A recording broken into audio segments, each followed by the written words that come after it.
The samba. So, Hi Simmers, Catherine here with Catherine Sims, and welcome back to my YouTube channel. Today we are going to be recreating another old Sims build. Apparently I do a lot of rebuild videos from previous games. So this one is the Uplifting Loft from Sims 2. This came in the Glamour Life Stuff pack, which was it was all about the fancy things in life. So it was gorgeous furniture and expensive art, especially like pop art. We got some really good pop art in this pack, as well as a whole bunch of fancy clothes and black tie dresses, and I think it was one of my favorite stuff packs in Sims 2.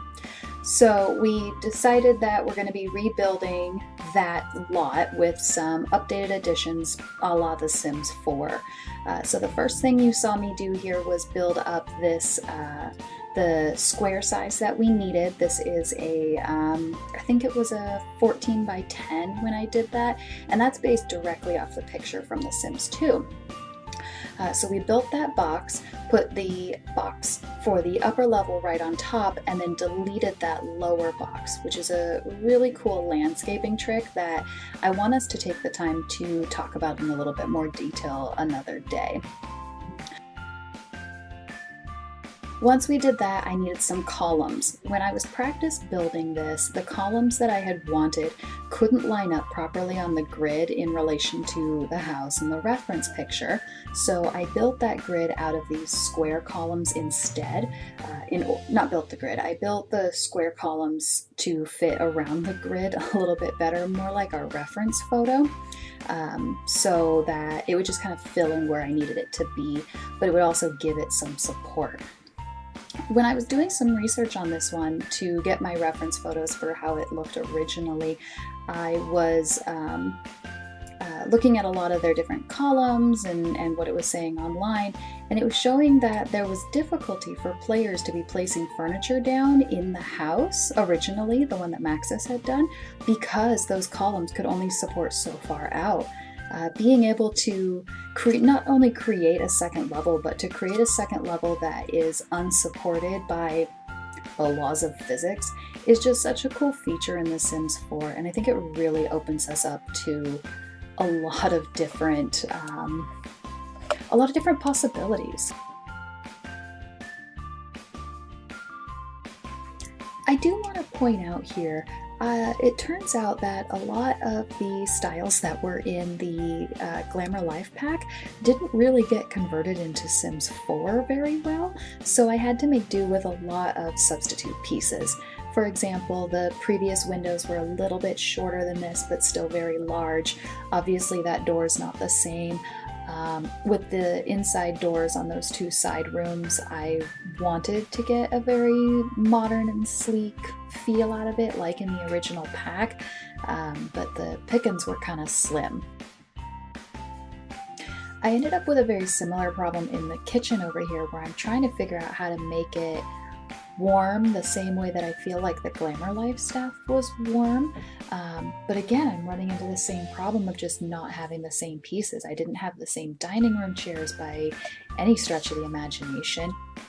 With the kitchen, at least, I was going for that warmer chocolatey color because that was a common theme in that Glamour Life pack, was these darker, woodier tones with gold or with silver, or a black tone with gold and with silver. So it was very, I don't want to say monochromatic, but it had a very limited color palette, and so I was trying to reflect a lot of that into this build here. During this next part, you're going to see me try and go through curtains. Curtains are one of my weaknesses. I have a hard time matching them, I have a hard time sizing them. You can see here as I'm going through a lot of the colors, trying to compare it to the color of the indoors and where we're going with here.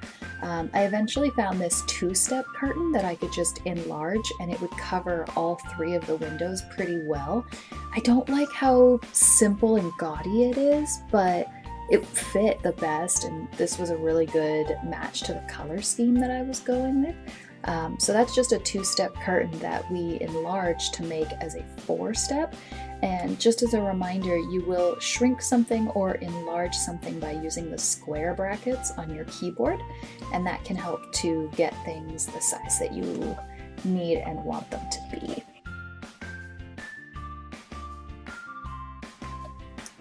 I couldn't remember if the original loft had 2 bathrooms or not, and I kept thinking that maybe that bigger room there was a walk-in closet of sorts, but the more that I stared at it, the more I realized it was too small to be a walk-in closet. So instead, we just made these 2 different bathrooms. So we've got our main and our ensuite there. So once I got those done, I redirected my attention over to the bedroom. Again, I was running into the same trouble where we just didn't have a bed that was like the one from the Glamour Life Stuff pack. So I found one that had a canopy. It looked to be one of the fanciest that was on there, and then just tried to get the furniture and whatnot that fit with it. I really love with rugs doing them in sort of this 2-layer step, similar to how I do like those pink azalea bushes in a lot of other builds, where I'll have a big bush that's extra, that's sized up, and then a smaller one to sort of accent that. So that's why I really loved doing that rug mix there underneath that bed.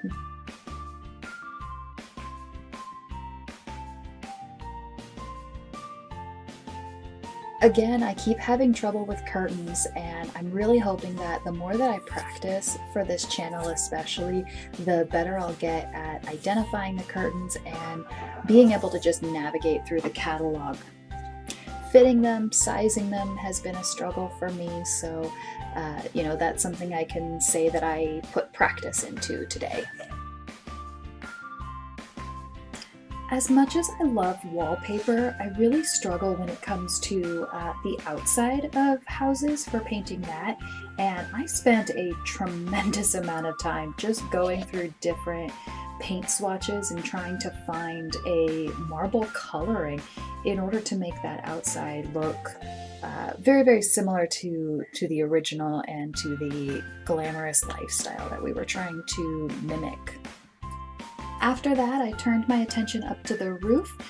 The original had a very flat roof, and so I just gave it some walls and reduced those walls down to half size, and then gave them some darker contrast coloring in order to really just kind of make that pop quite a bit.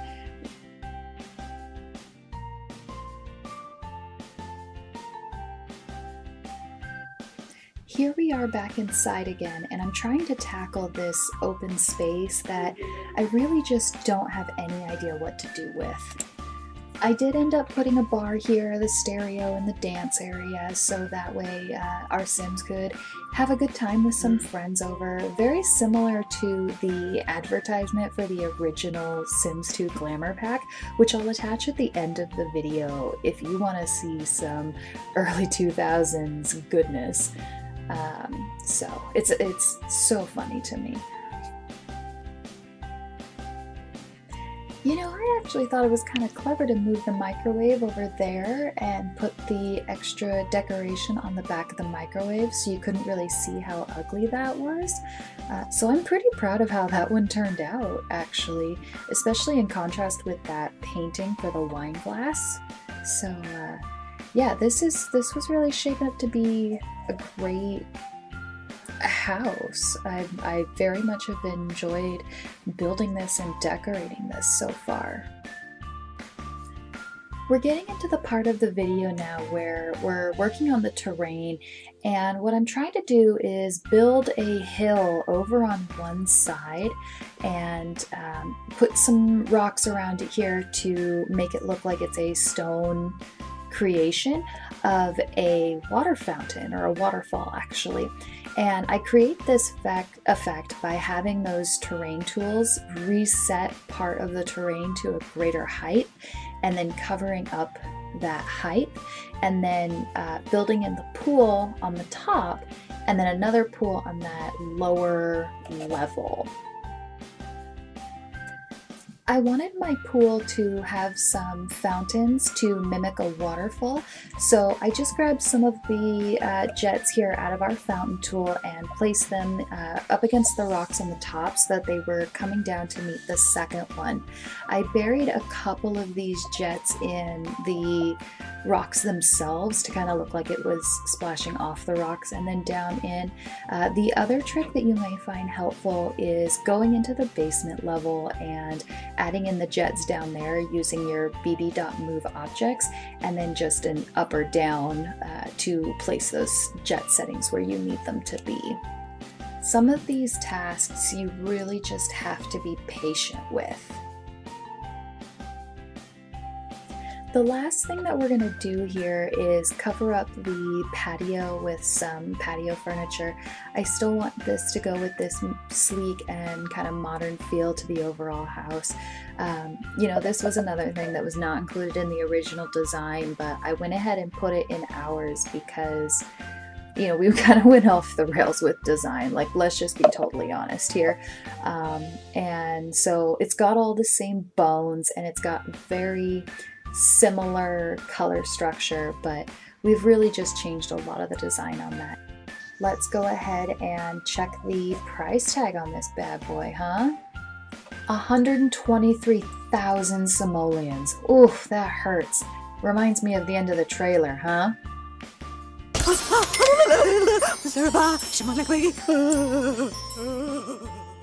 I had a lot of fun doing this build. I really enjoy going back through sim history and putting things in a new context. We talked a little bit about how to make waterfalls, which is a cool feature that I couldn't figure out in an earlier version of Sims, and we got some good practice with our curtains. If you have a favorite sim house from any of the original Sims, let me know what that was down in the comments. I'll go look it up and see if we can't recreate it in a modern version. If you also have rebuild videos, leave those down there too. Hit that like and subscribe button, and I will see you guys on the flip side.